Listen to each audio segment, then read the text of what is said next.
안녕하세요 여러분. 오늘은 조선시대의 가장 극적인 삶을 산 인물에 대해 이야기해 보려고 합니다. 바로 한명회입니다. 여러분 혹시 압구정동이라는 지명 들어보셨죠? 서울에서 가장 화려한 지역 중 하나인데요. 이 지명이 바로 오늘 주인공 한명회의 정자 이름에서 유래했습니다. 한명회는 조선왕조실록에 무려 2300번이나 등장하는 인물이에요. 3번이나 영의정을 지냈고 두 딸을 왕비로 만든 조선 최고의 권신이었습니다. 하지만 그의 최후는 비참했어요. 죽은 지 17년 후 관이 파헤쳐지고 시신의 목이 잘려 저작거리에 효수되는 부관참시를 당했죠. 오늘은 한명회의 극적인 삶과 죽음 그리고 권력의 무상함에 대해 함께 살펴보겠습니다. 준비되셨나요? 그럼 시작하겠습니다. 파트 1 불우했던 시작. 칠삭동이에서 낙방생까지. 한명회는 1415년 태종 15년에 태어났습니다. 본관은 청주 한씨이고요. 호는 압구정과 사호당입니다. 그런데 이 사람 태어날 때부터 범상치 않았어요.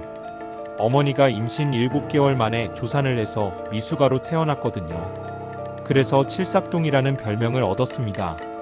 전설에 의하면 배에 태성과 북두칠성 모양의 점이 있었다고 해요. 가문은 좋았어요. 할아버지 한상질은 조선 개국 공신으로 명나라에 가서 조선이라는 국호를 받아온 인물이었죠. 아버지 한기도 사원부 감찰을 지냈고요. 그런데 문제는 한명회 본인의 인생이 전혀 순탄하지 않았다는 겁니다. 과거 시험에 번번이 낙방했어요. 명문가 출신이지만 출세하지 못하고 거의 40세에 가까운 나이인 1452년에야 경덕궁직이라는 말단 관직을 얻었습니다. 그것도 과거가 아니라 조상의 덕으로 얻은 음보였어요. 여러분 40세 가까이 되도록 변변한 관직 하나 없이 산다는 게 어떤 기분일까요? 특히 명문가 출신으로서 말이죠. 이런 좌절의 경험이 한명회를 만들었습니다. 그는 성리학적 명분이나 도덕보다는 실질적인 권력의 흐름을 읽는 능력에 집중하게 됐어요. 그리고 기회를 노렸습니다. 파트 2 운명을 바꾼 밤. 1453년 계유정난. 한명회의 인생을 완전히 바꾼 사건이 일어납니다. 바로 1453년의 계유정난이에요. 1452년 문종이 재위 2년 만에 39세의 젊은 나이로 승하했습니다. 뒤를 이은 건 겨우 12세의 어린 단종이었어요. 세종과 문종의 유명을 받든 김종서, 황보인 같은 고명 대신들이 실권을 장악했죠. 이때 수양대군이 움직이기 시작합니다. 그리고 그의 옆에는 한명회와 권람이 있었어요. 한명회는 수양대군에게 이렇게 역설했습니다. 지금 왕권은 추락하고 신권이 막강합니다. 이런 구조를 바꿔야 나라가 안정됩니다. 물론 이건 명분이었죠. 실제로는 권력을 장악하겠다는 거였어요. 1453년 10월 10일 밤 거사가 단행됩니다. 수양대군은 소수의 무리를 이끌고 김종서의 집으로 갔어요. 그리고 철퇴로 그를 살해했습니다. 세종이 가장 신뢰했던 신하 문종이 아들을 부탁했던 충신을 그렇게 죽인 거예요. 이어서 황보인, 조국관, 이양 등을 국문에서 처형했고 안평대군은 강화도로 유배 보낸 뒤 사사했습니다. 계유정난의 성공으로 한명회는 정난공신 1등에 책록됩니다. 40살 가까이 되도록 말단 관직에 있던 사람이 하룻밤 사이에 조선 최고 권력의 핵심이 된 거예요. 1453년 동부승지, 1456년 도승지, 1457년 이조판서. 숨가쁘게 승진했습니다. 파트 3 피로 물든 권력. 사육신의 죽음. 1455년 수양대군이 단종으로부터 양위를 받아 세조로 즉위합니다. 하지만 모두가 이를 받아들인 건 아니었어요. 1456년 성산문, 박팽년, 이계, 하위지, 유성원, 유흥부, 집현전 학사 출신의 6명이 세조를 제거하고 단종을 복위시키려는 계획을 세웁니다. 그러나 계획은 사전에 발각됐어요. 그리고 한명회는 이들을 주살하는데 적극 협조했습니다. 고문이 시작됐어요. 사육신은 끔찍한 고문을 받았지만 끝까지 입을 열지 않았습니다. 성산문은 내가 충신 김종서의 제자다. 역적의 신하가 될 수 없다고 외쳤어요. 박팽년은 고문으로 혀가 잘렸지만 끝까지 굴복하지 않았습니다. 한명회는 이 모든 과정을 지켜봤고 참여했어요. 냉혹했습니다. 그는 단종 복위 운동을 철저히 진압했고 이로 인해 세조의 절대적인 신임을 얻었습니다. 역사가들은 말합니다. 한명회가 없었다면 개유정난은 불가능했을 거라고요. 그만큼 그는 치밀하고 냉철한 책사였어요. 하지만 동시에 그는 충신들을 죽인 간신이기도 했습니다. 파트 4 권력의 정점. 영의정 3번, 두 딸을 왕비로. 한명회는 세조 치세 동안 승승장구했습니다. 1462년 우의정, 1463년 좌의정, 그리고 1466년 마침내 영의정에 올랐어요. 이후에도 좌익공신, 익대공신, 좌리공신에 책봉됐습니다. 영의정을 3번이나 역임했죠. 한명회는 단순히 권력만 추구한 게 아니었어요. 병조판서와 도채찰사로 직접 병력을 이끌고 평안북도와 함경북도의 두만강, 압록강 변을 넘어오는 야인들을 체포했습니다. 변방에 성을 쌓고 요충지를 건설했어요. 1485년에는 한명회의 발의로 오가작 통법이 제정됐습니다. 5집을 한 통으로 하고 5통을 일리로 하는 제도예요. 호구 파악, 범죄자, 색출, 세금 징수에 활용됐죠. 이 제도는 무려 20세기까지 명맥을 이어갔습니다. 그리고 한명회의 권력은 외척으로서의 지위를 통해 더욱 공고해졌어요. 그의 두 딸이 각각 왕비가 됩니다. 장녀는 예종의 원비 장순왕후가 되었고 차녀는 성종의 원비 공예왕후가 되었어요. 한명회는 두 왕의 장인이 되었습니다. 상상이 되시나요? 두 딸을 왕비로 만든 거예요. 이로써 한명회는 예종시대와 성종시대를 거치며 원상으로서 어린 왕을 보필하며 국정을 운영했습니다. 권세가 매우 성하여 추종하는 자가 많았고 빈객이 문에 가득했어요. 압구정. 화려함의 상징. 한명회는 막대한 재물을 축적했습니다. 서울 강남구 압구정동 일대 한강변에 압구정이라는 정자를 지었어요. 압구정은 갈매기와 친하게 지낸다는 뜻으로 한명회의 호이기도 했습니다. 이 정자가 얼마나 화려했는지 아세요? 중국 명나라 사신들까지 소문을 듣고 조선에 올 때 이곳에 들러 놀려고 했을 정도였어요. 한명회는 중국 사신을 접대한다는 이유로 궁중에서만 쓸 수 있는 용봉차이를 설치하려다가 탄핵을 받기도 했습니다. 신하가 왕의 전유물을 쓰려고 한 거죠. 성종이 즉위한 후에는 중국 사신 접대를 위해 누정을 더 확대해달라는 상소를 올렸다가 성종의 제지를 받았어요.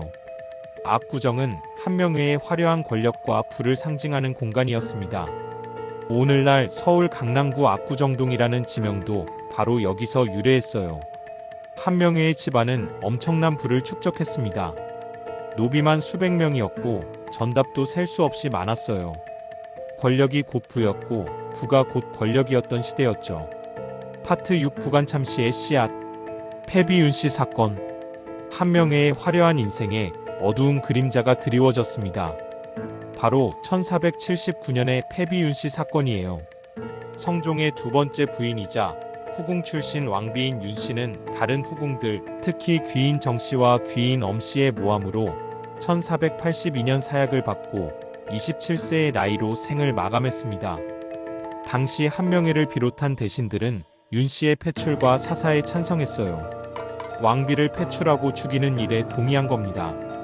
그런데 중요한 건 패비윤씨의 아들이 누구였냐는 거예요. 바로 훗날의 연산군입니다.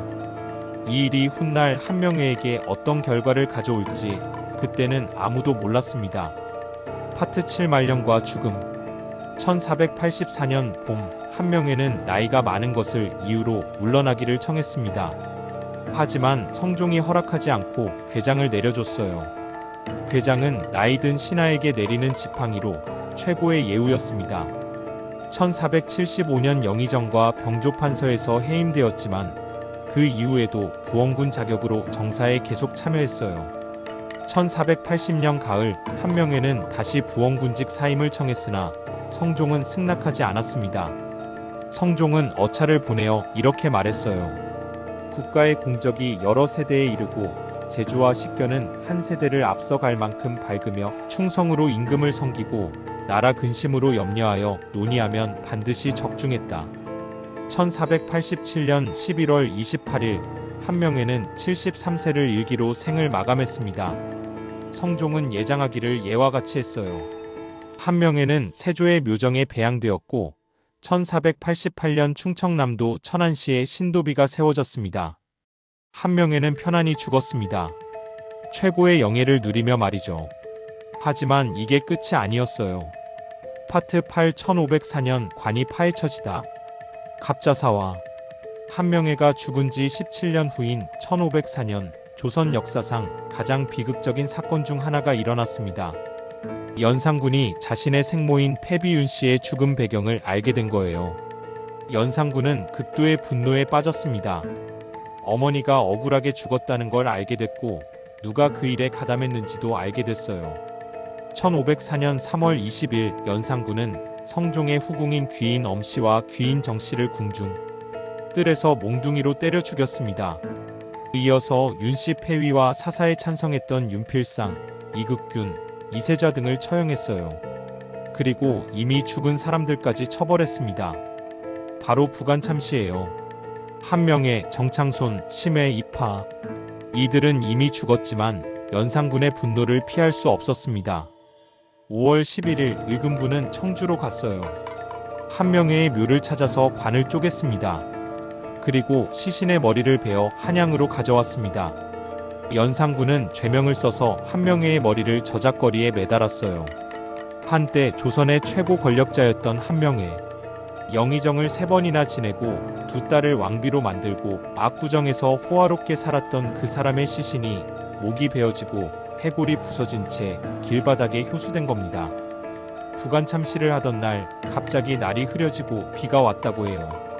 날씨가 흐려지자 병사들이 집행을 주저했는데 이를 두고 사람들은 한명회의 원혼이 작용한 것이라고 수군거렸습니다. 한명회의 자제와 동족은 모두 멀리 유배되었어요.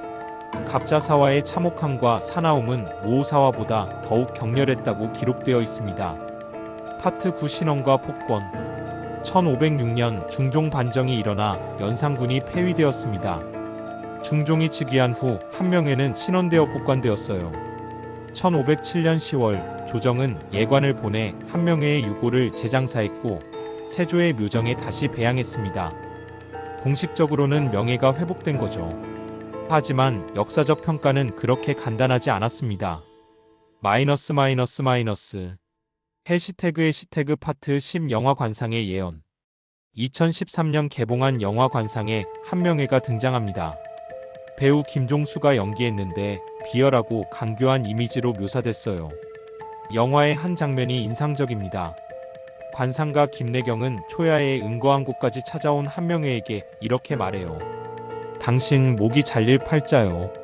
한명회는 이 예언을 듣고 그날 이후 적을 만들지 않으려고 조심하면서 지냈다고 합니다.